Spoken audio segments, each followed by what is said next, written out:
Estamos de volta com o Manhã Diversa. Agora são 10 horas e 47 minutos. E chegou o momento da gente parar para ouvir o relato de pessoas anônimas. É isso mesmo, Mari.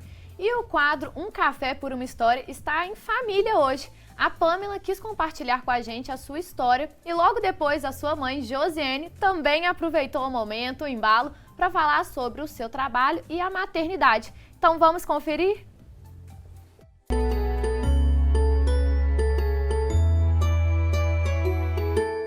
Minha história é um pouco doida, né? Porque meus pais, eles são divorciados e eu não tenho, assim, eu tenho contato com meu pai, mas eu não converso muito com ele, né? Eu tenho um padrasto, ele se chama Adriano e ele é muito importante para mim. Ele ajudou nós quatro, né, em um momento muito difícil das nossas vidas. E hoje ele faz um papel de pai, né? Um pai que eu nunca tive. Isso me marcou muito, né? Isso até hoje mexe um pouco comigo, não, assim, não pelo divórcio em si, mas por eu não ter um pai tão presente, né? Porque isso faz parte da minha história. Então, não tem como fugir, isso realmente me incomoda um pouco, mas não é algo que, assim, eu deixo me afetar tanto também. Eu tô bem melhor agora. Eu acho que eu tinha 4 anos quando meus pais se divorciaram e foi na época que meus irmãos nasceram. Então eu associava muito o nascimento dos meus irmãos com o término. Então aí eu acabava tendo ciúmes, muitos ciúmes dos meus irmãos. Ter irmã mais velha às vezes é bem estressante. Porque às vezes eu falo alguma coisa, não faz isso, aí faz, aí debocha. E eu fico muito estressada, eu sou uma pessoa um pouco estressada, né? Por mais que as pessoas olhem pra mim e falem, nossa, ela tem muito cara de calma. Mas não, eu não sou muito calma, não. Você já fez algum tipo de terapia, alguma coisa? Porque eu tô te achando muito madura, assim, pra sua idade. Você mudou muito, assim, sem ter esse acompanhamento psicológico, ou você teve algum apoio aí? Não, eu faço atendimento psicológico desde os 6 anos de idade. Ah, aí sim, porque eu já fiz terapia, eu falei, gente, só gente com terapia que tem esses insights, assim. E como que foi, então, esse acompanhamento? Qual é a importância, né, disso pra sua vida? Olha, é muito importante. Desde que eu voltei a fazer atendimento agora, né, depois da pandemia, porque surgiram crises de ansiedade, essas coisas eu voltei a fazer. Agora eu vejo mais importância. Quando eu era menor, eu achava meio chato, né? Porque, tem que conversar com ela. Minha psicóloga se chama Renata. Assim, tem que conversar com a Renata. Eu faço com ela desde sempre, desde que eu era pequenininha. E pra mim é muito importante, porque se eu não tivesse voltado a fazer terapia, eu teria uma, como posso dizer, eu teria um pensamento diferente das coisas. Eu pensaria diferente. Por exemplo, se eu vejo que alguma pessoa tá assim meio chateado, alguma coisa do tipo, hoje eu consigo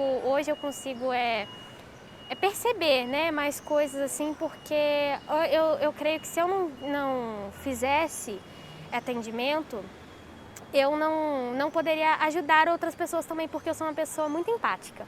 Eu gosto muito de saber dos problemas das pessoas para ajudar elas.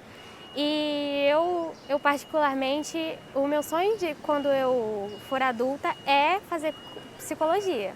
Eu tenho várias histórias, mas hoje eu quero falar sobre a história que marcou muito a minha vida, que hoje é a minha profissão, né? Eu fui mãe pela primeira vez em 2007 e foi bem complicado porque eu tive algumas complicações no parto, onde a minha filha precisou de muitos cuidados médicos e eu fiquei.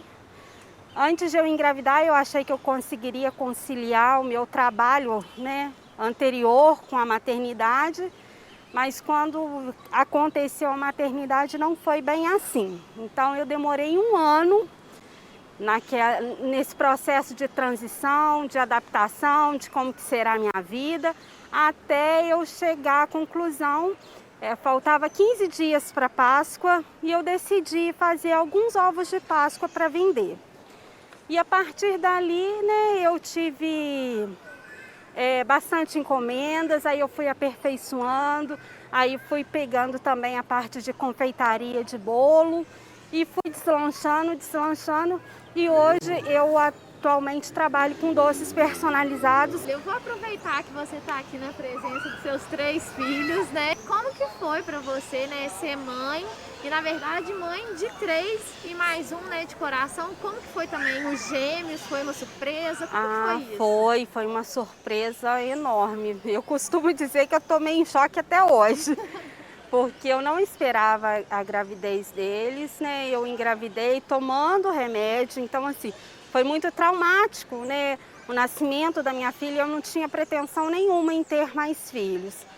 Mas assim, Deus me abençoou com eles, então assim, né? Sou muito grata pela família linda que Deus me deu, mas foi um susto. E eu tive que aprender a conciliar também. Eu lembro que a minha primeira encomenda após a maternidade dos gêmeos, eles tinham 4 meses. E eu estava com o carrinho, ninando eles no carrinho, rolando docinho ao mesmo tempo. Foi bem difícil, mas passou, graças a Deus. E hoje a minha filha mais velha já está começando a me ajudar. A pequenininha já tem um dom já com os detalhes da confeitaria, ela é bem delicada, não só para isso, né, para grandes coisas assim. Eu vejo que ela tem um talento, né, mais voltado e está fluindo e acho que eles vão me ajudar bastante ainda. Sensacional, né? E o que eu acho mais legal, Mari, é que quando eu paro para escutar essas histórias, reflete muito também na minha história. Por exemplo, quando a Pamela parou de conversar, né? Primeiro eu falei assim, Pamela, quero ser sua amiga, como que faz? Porque é isso, gente, a Pamela tem 14 anos e você vê que ela tem uma clareza das coisas, né? Uma maturidade, então assim, achei sensacional. E a história dela, né, em relação com pais separados, a relação dela com o pai, traz muito também da minha história, que eu também vivi isso. Então, assim, enquanto ela falava, eu também repensava nas minhas coisas. Eu achei, assim, super sensacional. Depois a mãe aproveitou o embalo, quis falar também. Então, se você aí de casa gosta desse quadro, conta a sua história também pra gente direto. Tô lá no Parque Alfield, né? Pra gente tomar um café, que enquanto existe a pandemia, a gente não pode ter esse cafezinho, né? Lembrando que a xicrinha, tudo faz parte do cenário, mas por causa de pandemia não pode. Mas que a gente compartilha histórias e que é muito maravilhoso isso, né, Mariana? É isso aí, eu acho que quando a gente fala aqui que a gente aprende muito com a história do outro, é esse tipo de aprendizado que a gente fala, é isso de, às vezes, se ver na história do outro, né, e aprender, se identificar, às vezes até encontrar uma coisa assim, nossa, eu nunca tinha parado pra pensar nisso, mas eu sou assim também. E a gente tem muito a crescer, muito a acrescentar quando a gente para pra escutar a história do outro e pra contar a nossa história. Então, assim, eu acho que fica o convite pro pessoal de casa. A Roberta falou que direto está no Parque Alfield, então segue a Roberta lá nas redes sociais e quando ela for pro Parque Alfield, ela vai postar lá, né, Roberta? Vai ser ótimo, ótima ideia, Mariana. Então já fica aí o convite. E olha, a reportagem que a gente vai ver agora é especial para quem é pai ou mãe de pets ou para quem quer ter um bichinho em casa. Muita gente acha que é difícil ter cachorro ou gato, principalmente quem mora em apartamento. Mas nós vamos te mostrar que é possível sim. Com organização e espaços e adaptações bem simples, é possível melhorar a qualidade de vida e a convivência entre animais e humanos. Primeiro a gente precisa entender as especificidades de cada animal, né? Entender a espécie, porque realmente várias questões implicam no ambiente interior, né? No espaço interior. Então, por exemplo, uma escolha, uma definição de um tecido para um sofá, para uma poltrona, determinados animais, como o gato, pode arranhar, estragar, danificar esses tecidos, o cachorro soltar pelo e esses pelos serem difíceis depois de serem removidos.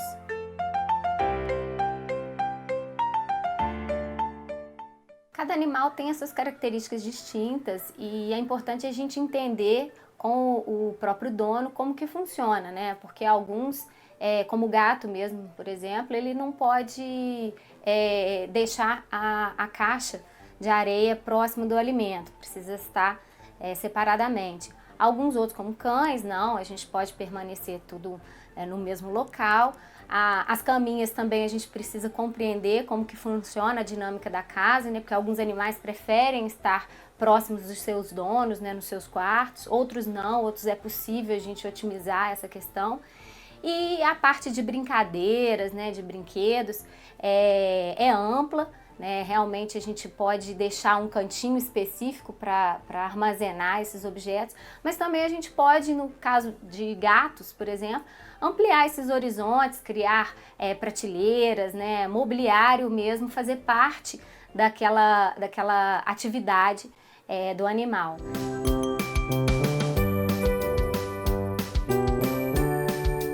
Uma coisa importante que não se pode esquecer é de entender qual grama está sendo comprada. Porque existem gramas, por exemplo, que são específicas para a área interna e se forem usadas externamente, elas podem perder, né, a cor e danificar com o tempo.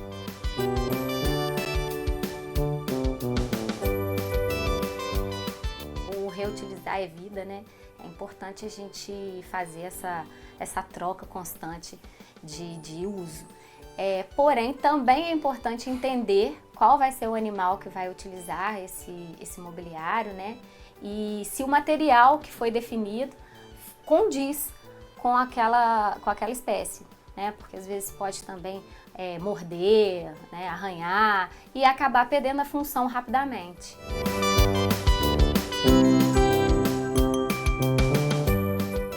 Materiais que evitam esse transtorno, né? Diminui pelo menos, né?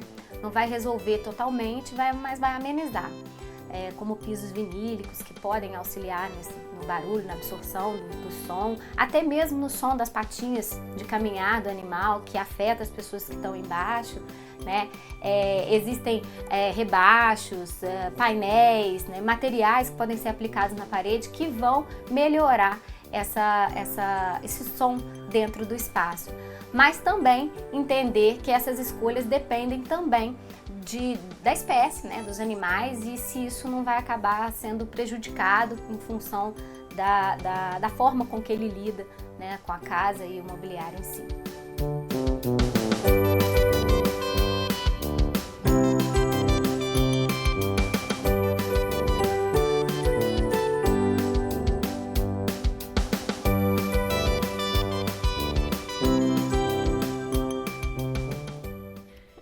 Gente, tinha que ter colocado um alerta gatilho aí, né?